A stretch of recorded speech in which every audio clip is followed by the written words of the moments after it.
உயிரின் மதிப்பை அவரது வருமானம் தீர்மானிக்கக்கூடாது.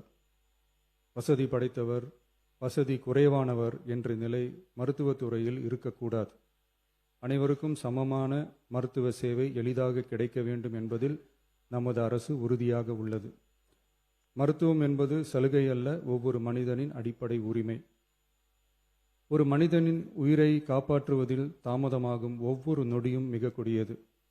மருத்துவத்தை தேடி வரும் மக்களின் பாதையில் இருக்கும் தடைகளான வறுமை, தொலைவு, மருத்துவர் பற்றாக்குறை, மருந்துகளின் விலை, மருத்துவ விழிப்புணர்வு இல்லாமை, காத்திருப்பு, அவசர கால வசதியின்மை போன்றவற்றை படிப்படியாக அகற்றி ஏழை, பணக்காரர், கிராமம், நகரம் என்ற பாகுபாடின்றி ஒவ்வொருவருக்கும் தரமான மற்றும் எளிதான மருத்துவ சேவை கிடைக்க செய்வதை முதன்மையான நோக்கமாக கொண்டு செயல்பட்டு வருகிறது நமது அரசு.